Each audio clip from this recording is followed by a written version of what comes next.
ధర్మవరంలో బీజేపీ జెండా ఎగరేస్తామన్నారు సత్యకుమార్. ఈ నియోజకవర్గంలో అందరినీ కలుపుకుని ముందుకు వెళ్లి విజయం సాధిస్తానన్నారు సత్యకుమార్.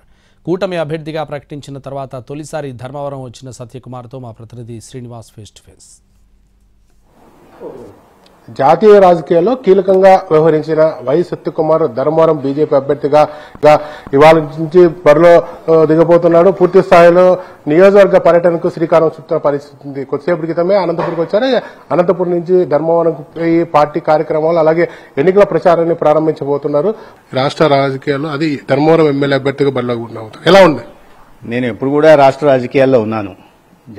జాతీయ స్థాయి బాధ్యత ఉంది, బట్ రాష్ట్ర రాజకీయాల్లో ఎప్పుడూ ఉన్నాను. నిరంతరం ప్రతి సమస్య మీద స్పందిస్తున్నా.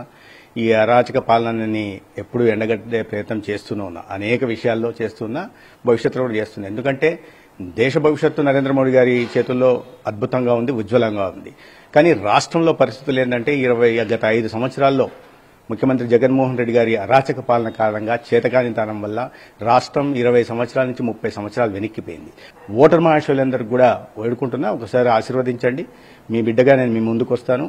మీ నమ్మకం ఏదైతే పెట్టుకున్నారో దాన్ని వమ్ము చేయకుండా పనిచేస్తాను. ధర్మవరం ఇప్పుడు అధర్మవరంగా మారింది గత 5 సంవత్సరాలుగా.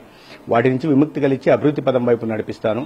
చేనేతల సమస్యలు ఏమున్నాయో వాటిని పూర్తిగా పరిష్కరించే ప్రయత్నం చేస్తాను. బోయల ఆశయ సాధన కోసం నిలబెడతాను. వర్గీకరణ, ఎస్సీ వర్గీకరణ కోసం కూడా పూర్తిగా పనిచేస్తాను.